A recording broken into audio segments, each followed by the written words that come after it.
So welcome to 13 Minutes, Why Every Man Needs a Why. I am in studio today. Actually, I'm in studio every time with Trent Poulsen. Hey, Trent. Thank you so much for having me on. Yeah, man. Usually you're on the other side of the camera over there. You're running Let's Do podcast. You're co-founder, right, of Ember and Ice.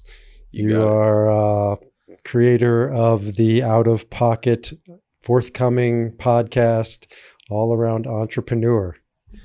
Thank you. Yeah, excited to dive into this 13 minutes with you today. You know, I have a deep passion and compassion and empathy for depression and suicide in my life. And part of my path through faith, fitness, and entrepreneurship has been also battling some of those thoughts of suicide and depression in my own life. It's very courageous. Thank you for sharing that. That's what this show is all about, because although there are lots of through lines through men who commit suicide, I think one of them is a feeling of loneliness, that they're the only ones. And to hear an accomplished man like yourself be able to come out and say that is already worth its weight in gold. Thank you. Thank you for doing your work on this podcast and outside, because I know men in this day and age need it. So a guy watching this or listening, if you can't see this podcast, and then I'll describe, like, ever seen those statues of Greek gods? Like, that's the dude sitting across from me, and he's, good looking, built, successful, outwardly sort of living the dream. And for a guy like you to talk about struggle is real. So tell us about that journey. Yeah, happy to open up on my past. And for people that are just getting to know me, I grew up in Lyons, just outside Boulder, Colorado here. People grew up there? That's a place where people just end up because it's so beautiful. I've never met anybody from there. Yeah, a lot of people know Lyons as a place passing through, just going to Rocky Mountain National Park. And so my high school was 250 middle school through high school, and my class size was 50 people. 25 of the kids I went to school with I had known since kindergarten. And so my environment didn't change a lot growing up. I didn't resonate with a lot of the students I went to school with growing up. And so I had this loss of connection in my life. And throughout middle school and high school, my greatest pleasure and fulfillment was through sports. I did football, basketball, and track. And I know we talked about it briefly beforehand on this podcast, but I'm an introvert. So whenever I got out of school and out of the crowds of the classroom, I just sequestered to video games and in my own home, not too far away from the school. And it was in that cave that I found myself escaping to video games and suppressing a lot of these emotions of depression and lack of connection with other students and other various parts of my life with passions outside of sports. And so I felt very lost and went through my own periods of sadness and depression and didn't really have a language for expressing that. Didn't have a dialogue with my parents or my sister or any friends to really voice that to. Even though I felt very supported by them in my life, I lacked the ability to really bring a voice to what I was feeling and some of those pulls towards, suicide and things that were less desirable outcomes. So this was your high school period that continued on after high school? Correct. So high school was kind of the main pull I felt towards depression. And I also associate that with playing football and getting concussions my junior and senior year. And ultimately what I found when I got out of high school was I was able to make some friends in college that allowed me to feel more connected and find more of a reason for life. How did that happen? So you found, where did you go to here? CU Boulder? I went up to northern Colorado, up in Greeley. You had to get out of here, right? For a little while, right? Yeah, I needed to get out of the Boulder area and still wanted to be in state, close to my parents and my sister. However, I know I needed to change my environment. Did you play sports up there? I did not. I felt that completely identity shift when I got to college. Yeah. So what did that look like? So you met a new group of people and they opened up something, or you felt the connection? Like what was that based on? I really found a path into marijuana and other drugs in college that I used to find community and connection. And it allowed me to be in circles that made me feel that void, lack of that void of not having people close in my life. So that's a great sort of success story of cannabis. Oftentimes it's, thrown under the bus, and I've had many conversations. I just had one previously about the cannabis or grapes or grains are not moral. They're not immoral. They're amoral. What we do with them makes them such, right? And it sounds like you used it in a way to kind of go deeper and connect.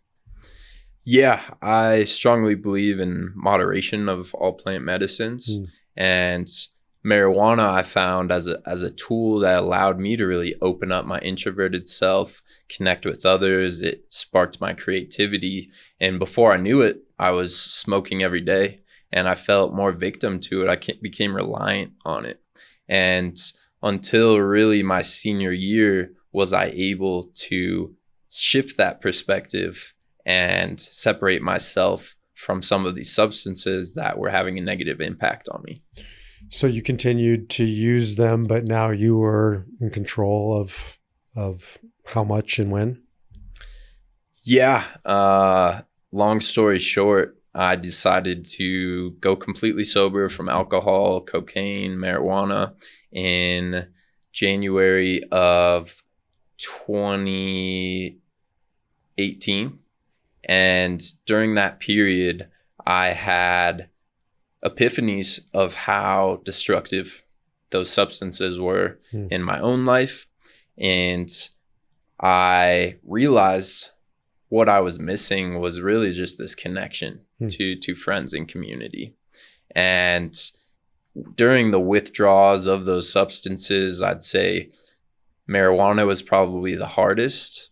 Alcohol and cocaine were truly just the environment I was in. So separating myself from that environment with those friends was another loss I felt during that period. And through that month, I was able to develop more of a healthy relationship with them and realize that's not the path I wanted to continue down. So today, are you sober from all of plant medicine? I do not drink any alcohol. I rarely smoke marijuana and use it more as a tool for insight and reflecting in my life. I prefer to eat an edible these days. And cocaine, I haven't snorted since that year of taking that break. I think it's really amazing. So you're familiar with Ram Dass? Yes, I am. So Ram Dass, one of the pioneers of psychedelics in the 60s, and Timothy Leary. I just read Ram Dass's biography. It's a great read. And he talks about how he and Timothy Leary started to part ways when Timothy Leary just wanted to pursue continued medicine, or in that case, it wasn't medicine. It was just psychedelics for psychedelic purposes. And Ram Dass wanted to start pursuing connection. Right. And he realized that the plant medicine could be a connection, but it could also be a distraction. And it sounds like you really kind of went the path of connection. So how else did that show up? How else does that show up in Trent's life? Connection. What other ways do you connect? Yeah, my biggest ways of connecting with like-minded people today is really through fitness and entrepreneurship. And all of my strong connections have happened through really business partners and colleagues that I've worked with here throughout Boulder and outside, through doing morning workouts with people, going to fitness competitions, and pursuing something that's gonna serve someone greater than myself. So is that the sort of drive behind Ember and Ice? And tell our people what Ember and Ice is all about. Yeah, thanks for that plug. One of my big passions leading up to starting a mobile sauna, wood-fired sauna and cold plunge business was this chapter in my life of going to some of these substances for connection. And what I've done my best to embody in the space of Ember and Ice is creating a nature sanctuary where we're connecting with each other, we're connecting with nature, and we do not have our phones or any other substances present with us. And I find that being uncomfortable in an environment like a cold plunge or a 200 degrees sauna entices that vulnerability and authenticity that we really need today to further connect and get us out of some of these tracks that society has led us to believe of consumerism and overindulging in a lot of these substances. So people are gravitating towards it. You're building community, which is kind of ironic considering you just said, you're introverted by nature, and yet you're building community, right? And you're building community there. You're building community here. Let's do podcasts. So it's be careful what you kind of, a teacher of mine, Wayne Dyer, are you familiar with Wayne Dyer? Yep. Said to God, I want to go into the world and teach people how to live autonomous lives, self-reliant lives. And he said, okay, you sure you want that? Wayne Dyer said, yeah, I want that. So he said, then you're going to spend the first 10 years of your life in an orphanage, right? So you could actually walk the talk and learn it. And I do believe that. I believe like our soul ends up gravitating towards what we need and what our soul contract is. Feels to me like your soul contract is bound up in connection. Yeah, thank you for reflecting that back. I truly feel that God has divinely unfolded this path for me these last couple of years of building this company with a few of my best friends to create community. And it led me to the founder of Let's Do Podcast, Yovel. And there's great synergy, I feel like, that is happening in the world in Boulder towards bringing more connection towards mankind. It's needed now more than ever before. And I think Ember and Ice has really tapped into something primal that's missing in our lives. When I haven't been there, I have been there. I just haven't done it. My son Yehuda is pretty involved. But I see that people who are gravitating towards the Ember and Ices of the world are people who are hungry for something primal, spiritual. Has that been your experience with the folks showing up there? Yeah, absolutely. I'd say the biggest things are athletes recovering. Someone's going there for community and connection within the sauna and some of the spaces out. And then the third piece is that spirituality piece, whether it be nature, however God, the universe, source shows up in your life, getting into some of those threshold states in the cold plunge and in the sauna brings you, for me, a deeper sense of connection. Yeah, again, beautiful. I mean, maybe you've thought about it, but I see that young man in high school, lonely, right? By the way, the first thing it says in the Torah, in the Hebrew Bible, is the first thing ever spoken to human beings is God says to Adam, it's not good for a man to be lonely, right? And the Hebrew is actually not good. Technically, it says not good, but really it means destructive. Loneliness is destructive. And I can just witness your journey from that loneliness to that community. Definitely not probably a straight line, kind of some bumps along the way, but does that feel true? Yeah, very true. I think, ultimately we're all steered on a greater purpose throughout life. And it's part of the fulfillment of bringing that into fruition. So you sort of in your tagline of your podcast, which is not yet out, but it's going to drop soon. Someday. Yes, sir. Gonna drop in the next month here. I've recorded a few podcasts with folks I admire within the community, and look forward to sharing some of my journey. So the tagline is faith, fitness, and entrepreneurship. And I don't hear faith used much these days, especially in the Boulder community. So I'm kind of impressed. It's kind of almost like countercultural to say faith. Talk to me about that. What does that mean? Yeah, thank you for that question. I heard one of my idols growing up, who was a rapper, Joey Badass, and he said that he doesn't have trust, he has faith. And I believe faith is truly the backbone and foundation that allows you to show up as your true self. And trust is more loose to me. Trust is hoping for what might be unobtainable. So do you have a particular faith tradition or kind of something you turn to?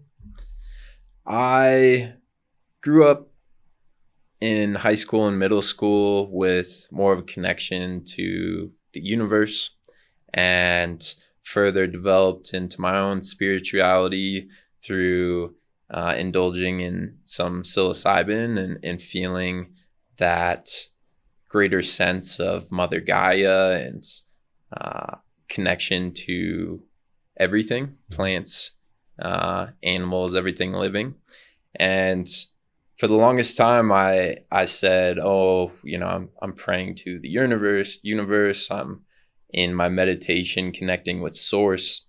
And really in the last few years, I've found more of a connection with Jesus Christ and Christianity.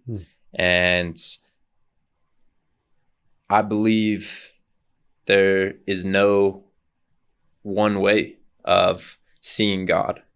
But when I ask myself the question of who am I in prayer to, or who am I in meditation to, Jesus Christ is the person that has shown up more strongly in my life during this last chapter. Holy shit, I didn't even know you were allowed to say Jesus Christ in Boulder. This is fantastic. I love it. I grew up in Nebraska, obviously a Jew, but all my friends were evangelical. So I'm really a big lover of not that you're evangelical, but I'm very comfortable with it. And I really appreciate, it's almost, again, in this environment, countercultural to like stake your claim on such a, mainstream kind of idea, but I can tell you're making it your own. Did you grow up in a home where Jesus and Christianity was central? I really did not. I attended what they call CEO, Christmas Easter, with my family going to church. And my mom grew up Catholic, so I think there was some influence there early on. But I'm thankful my parents really let me find that path myself and didn't push any one religion on me. And it wasn't really until I started praying over every meal and spoke to saying God in my life rather than just the universe or source that it became more real for me. What is the response like when you talk about your relationship with Christ? And again, in an environment that seems to be more of the exception than the rule in the world that we live in here. I think whatever your faith is in your life, have conviction in what you believe in, and that is your values. And so we spoke to, trusting before and what faith really means. Have complete conviction and not necessarily 100% certainty in what that looks like in life, but be trusting within yourself that whatever is guiding you, you can speak to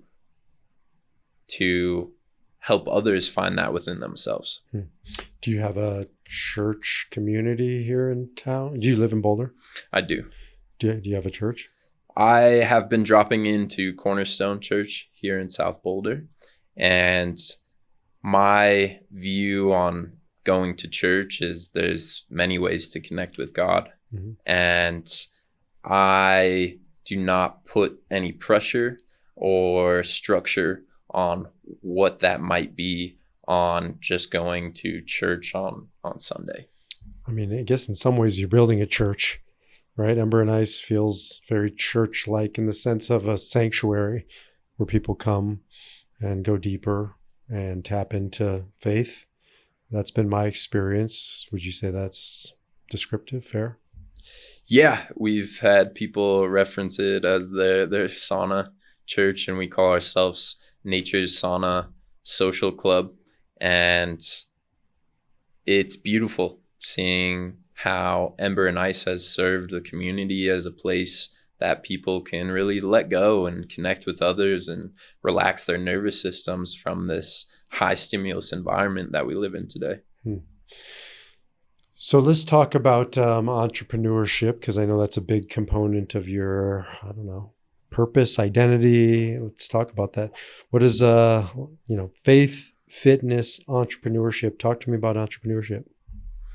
Entrepreneurship is something I saw early on in my life through one of my best friend's fathers. My best friend's father started Oscar Blues and Lions, and he developed the brand Canarchy, which was Dale's Pale Ale and other beverage products. And through seeing his hustle and his ability to control his own time and live a fulfilling path, I observed that very early on in middle school. And I'd say he's one of the people that inspired me early on in my entrepreneurial journey. And just in the last few years, he ended up selling his own Canarchy company for $335 million. Wow. And I've seen how that's set his family up with generational wealth. And for me, I want to be that person in my family lineage to set my kids up and their kids up and further on a path that they feel well supported. It's a powerful purpose. Did you say that's bound up in your why? I'd say my why is more gravitated towards becoming the best version of myself. And I know you help people with their Enneagram. I'm a 3 achiever. Mm-hmm. And so through fitness, through entrepreneurship, through faith is really a lot of personal development. Mm-hmm. And I see myself diving into these subjects because I find fulfillment and through the ambition of pursuing them and becoming a better version of myself to then share my full self with the world. That's extremely articulate. Most guys can't articulate their why. Most guys have never even thought about it. How old are you? I'm 29. Yeah, you're definitely ahead of the curve here. Well, good. You brought up the Enneagram. Let's dig into it. Do you know much about the Enneagram? I know peace is really just my number. I've gravitated between a 3 and a 7 in my life. So we have all of them in us. They're energies. They're 9 fundamental energies. By the way, it's probably based on Catholic mysticism. And so there are 9 fundamental ways for us to move through the world. But anyways, Enneagram 3 energy, everything has a shadow. So tell me if the shadow is true here, right? That the journey is as important as the destination. That's kind of the work of a 3. It can't just be the destination, because a lot of 3s will sort of forget that the process to get there is part of it, not just getting there. The other part of 3 energy is, can I feel, right? Not just do. So talk to me about those things. Do those land as true to you? Or maybe maybe we're going to put you in a different Enneagram type.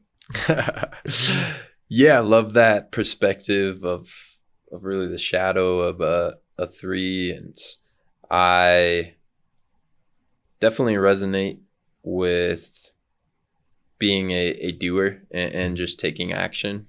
And I think a lot of people can talk about what they desire, dream about in life. And for me, it's about taking those small compounding steps each day to really enjoy that journey and bring your dreams into fruition, rather than getting married to this idea that social media portrays these days of people becoming an overnight success, and that this consumerism is truly what is fulfilling society.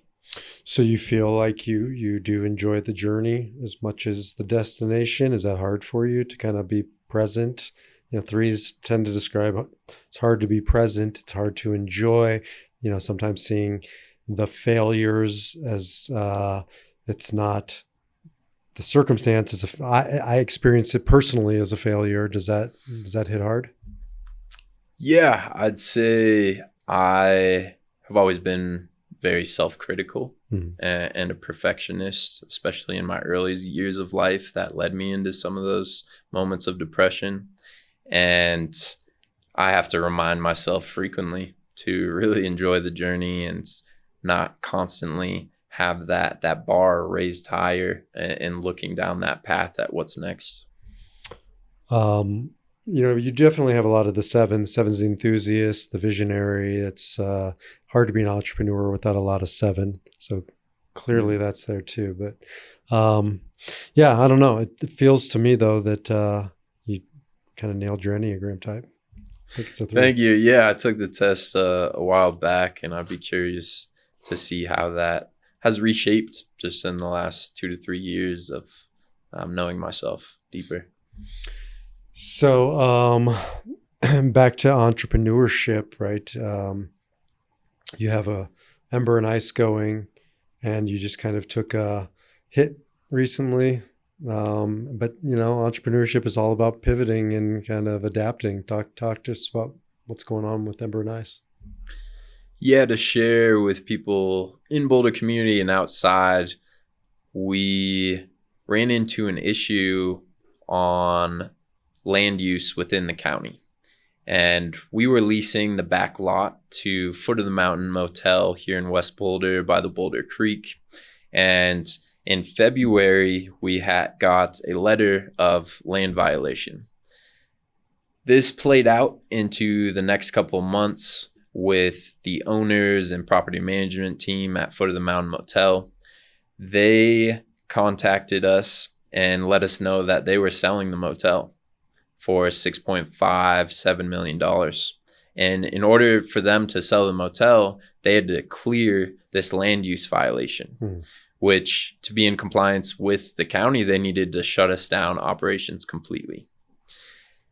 And our team and community has been extremely grateful for all the time that land gave to us and the support from the motel to really bring that healing and connection to that space and to our brands. And in entrepreneurship, as you mentioned, it's a boxing match. You're getting hit hundreds of times. And there were moments during this transition where I felt like quitting and having another path within entrepreneurship, because there's a lot of flashy things right now with technology and AI, and that's my background. And through connecting with God and my faith and my fellow co-founders, I really saw this as a blessing and really an obstacle in our way that led us to this path now, which is coming to the market with more of a nature lean model where we can place our wood-fired saunas on trailers in unused pieces of land that a business is using or that owns, and deliver this health and community space to their business and the surrounding community. Is that part of the business model, to really take advantage of unused space as opposed to having a permanent address of your own? At this time, before we've brought in any inside capital, it certainly has been the most cost effective. In a business with wood-fired saunas, we really have the highest overhead of wood, water, and staff, which is extremely low and attractive. And to activate a sauna space for us, we're at such a low activation cost. We were able to build this next Boulder location in a month and relaunch it at this time that we're doing this podcast at the end of May. And we believe that these learnings through this pivot has opened a lot of doors to launching this leaner model and being able to scale the business past building an entire infrastructure like we had at Foot of the Mountain Motel. Maybe you've thought about this, maybe you haven't, but my sort of role in a man's life is just kind of bear witness and reflect back. And one of the things I heard you describe was, this journey from loneliness as a young man and the dangers of it, the destructive, brink that you came to, and now this development as a more mature man. And partially, or maybe more than partially, it's been around community and connection. And I think the way you're describing Ember and Ice too, I never really thought about it. It feels less like a business and more like a community, because you just described like very low overhead, not needing your own building, not needing land, just needing people, right? And it seems to me like you're just in the community building business. Again, I'm sure you've reflected on that. Yeah, it's interesting, especially in Boulder right now. Portal Thermoculture was one of the first pop-up sauna businesses in the area 2 years ago. And now we're seeing another 5 different sauna cold plunge businesses pop up. And so in an environment and a growing industry like contrast therapy is, it's becoming extremely important on how you're differentiating yourself. And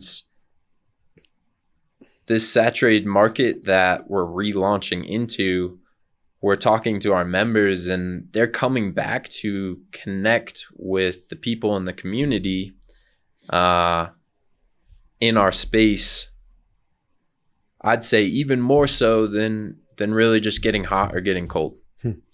And so in all entrepreneurship and businesses, you ask yourself, what is the problem you're solving? Really, the problem we're solving is for loneliness. And as we differentiate ourselves, it's going to become more of a wellness brand than it is solely a sauna and cold plunge outside.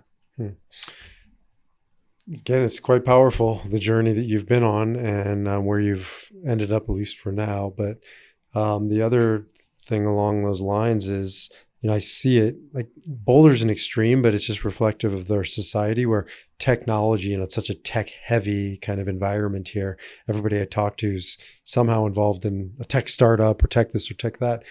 And people are also talking a lot about AI and worried about the future for businesses or whatever. But I love people and businesses that are really anchoring in something ancient, which is just human connection, right? And I think the more, because Ariella and I are also building Soul Centered as sort of a spiritual version of what you're doing, and then there's Rooted, which is an entrepreneurial version, and then there's Let's Do Podcasts, which is a media version.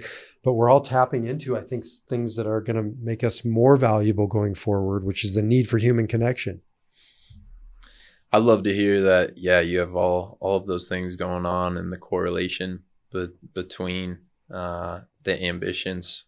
And I always argue with people that AI is really another tool that we're able to leverage and bring this community connection, healing to more people. And if you're unwilling to adapt to AI in the next 2 to 5 years, you're going to get completely left behind. And in this pivot of our own business, I've been studying AI every single day, and it's moving so fast right now that it's difficult to leave your hand on the pulse. But as we've seen our grandparents and parents get left behind through phones and the internet, the same thing is going to happen to our generation with AI. And it's also going, so Yuta just went to some rooted event, and it was an AI night. I don't know. You were probably there. Anyways, he said afterwards he needed to just go walk in grass. Right? You know that feeling? Absolutely. And that's one of the things I love most about Ember and Ice is just being in the natural environment, opposed to being in these brick and mortar businesses all day. Yeah, I think it's just, again, reinforcing why we're going to need these ancient, primal, tribal rhythms and patterns to counterbalance, which I think is great stuff, all the technology. And, I just drove here in a full self-driving car. I didn't want to say anything in my last podcast. I don't even drive anymore. I'm just making videos and working and whatever. But I can feel the disconnection with like source and soul and nature with too much of that.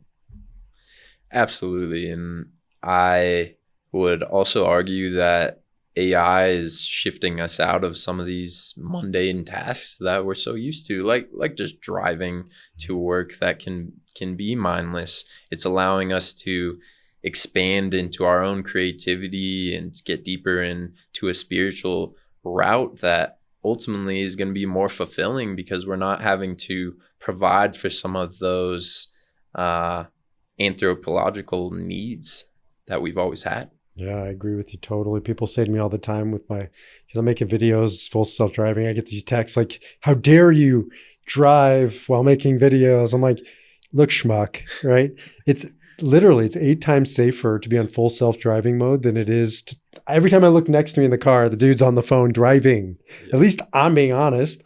And anyways, why do I say that? Because I just think that the more we advance in all this technology, the more we're going to need Ember and Ice and these just natural reconnections.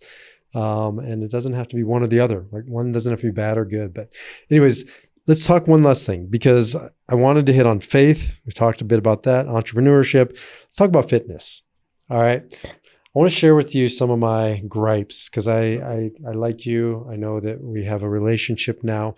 So I'm a little concerned. So I love fitness as a means, not an end, right? Does it allow me to be a better man, husband, father, human being, worker, etc., to be fit? Not that fit, this fit, but still fit? Absolutely, unequivocally. But I see a slippery slope, especially in kind of the Boulder vibe of it's an end, right? It's not a means. And it's about the sort of physical form. And I, as a man of faith and as a man grappling with these deeper issues, am I touching on anything that you've thought about or any concerns that you have? I'd say I've gone through that same thought pattern, especially through developing more of a spiritual practice in my life. Mm-hmm. And as I had the disillusion of my own ego from college, I was very focused on the aesthetic and how I look to others in looks for validation. Mm-hmm. And it wasn't until I really dissolved my ego with the medicines of psilocybin that I was able to see more clearly of how it was serving me in my own health and how destructive it can be when you're looking for validation and looking in a mirror at what you appear to others as. Mm-hmm. And so I think for anyone pursuing fitness, they need to question what is their fuel, what is their why for that. Because for me, it's really the mental health benefits and the longevity benefits that I gain through doing that over a long period of time. Yeah, I love it because, again, I've wanted to have this conversation with a lot of kind of Boulderite dudes who are super buff. And, like, there's a piece of me that's envious for sure. Like, it's a sign of youth. And as you get older, it gets harder. And it's also, you start to get into mortality. It's a reminder that, ain't none of us getting out of this alive, even though some people are under the impression that we're going to live forever if you eat enough tofu or inject enough, whatever. But I think it's an important conversation to be had in these communities of, yes, and it's a means to an end. What do you do with the physical health and fitness as opposed to looking good and being buff? So let's have that conversation more. Yeah, I think in this day and age where we have self-driving cars and, the most weight you're picking up is 5 grocery bags when you're coming inside, it's a great question on like, what are you building so much strength for? What are you bodybuilding for and losing mobility? And I also encourage any men, women out there to ask themselves that question on what is really truly fueling that gym workout or that form of fitness in their life. Yeah. And again, I want fitness to be a piece of the pie. But I do see in certain communities, it's becoming the whole pie. And I want to challenge, men out there listening to this who have a 6-pack of abs, but they're not, the average father spends, I think, 90 seconds with his kid on any given weekday, in the rhythms of school and work and all of that. Like, that's a hard statistic to hear. And if you have a 6-pack of abs, you're not spending 90 seconds in the gym or whatever the number is, right? So it's about, again, finding some balance and some rhythm with all this stuff. If I may ask you, what do you think Frankl would say to that question? Yeah, thank you. That's a great question. Well, Frankl, would ultimately talk about, so he and Abraham Maslow would argue about that famous Maslow pyramid, right? Self-actualization, sort of basic needs and all this stuff. Self-actualization being the, most realized version of yourself you could be is the top of that pyramid. But Frankl said, but there has to be one more layer to the pyramid, which is self-transcendence, right? Living beyond myself. And again, that's where I get into it with some guys who, if the workout is a means so that I can be around longer, so that when I'm around, I can be the best version of me to do service, right? Then absolutely, unequivocally, yes. But there's a diminishing return, and this isn't Frankl, it's me, of a 4-pack of abs versus a 6-pack of abs versus could I be serving somebody in this time frame, of all that it takes to get to that next level.